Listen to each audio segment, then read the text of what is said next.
Some houses want to be seen, others prefer to observe. Boulder Cabin, located in Boulder, Colorado, is born from that second idea. Set on the edge of an elevated site, it positions itself between two worlds, the urban valley on one side and the Boulder Mountains on the other. Instead of competing with the landscape for attention, the house chooses something more difficult, to disappear within it.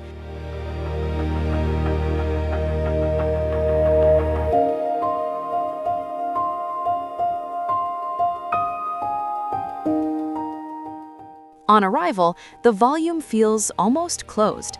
Simple lines, restrained gestures, a quiet presence. Nothing here tries to impress immediately. The architecture holds your gaze, as if preparing you for what comes next. And the transformation happens the moment you cross that threshold. The more contained side gives way to wide openings. Large planes of glass turn the landscape into part of the interior, and the house stops acting as an isolated object, becoming instead a continuous frame for the mountains. That's when you understand how the project truly works. Each side responds to a different condition of the site. One protects, controls light, and creates privacy. The other opens completely, allowing the social space to extend visually outward. The feeling is not just about the view, it's about continuity.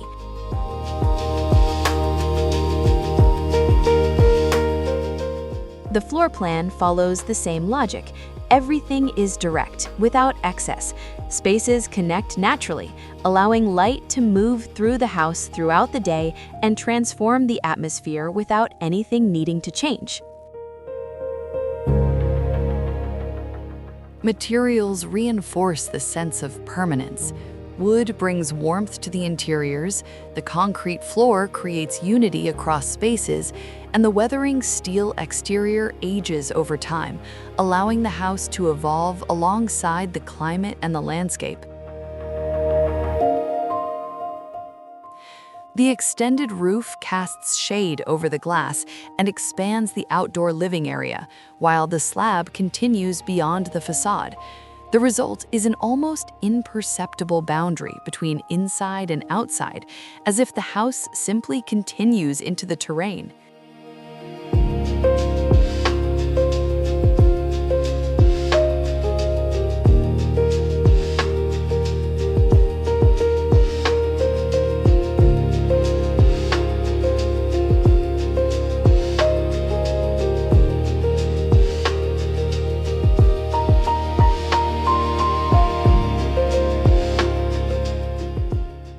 In the bedrooms, the experience shifts in rhythm.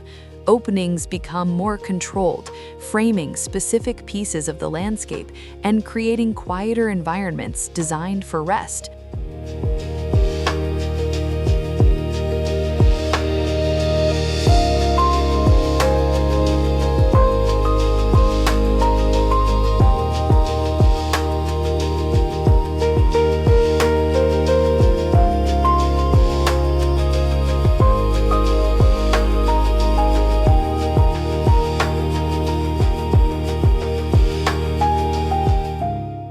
In the end, Boulder Cabin shows that the strength of a project lies not in the number of elements, but in the clarity of its choices. A house that understands the place where it stands, that knows when to open, and above all, knows when to step back and let the landscape speak.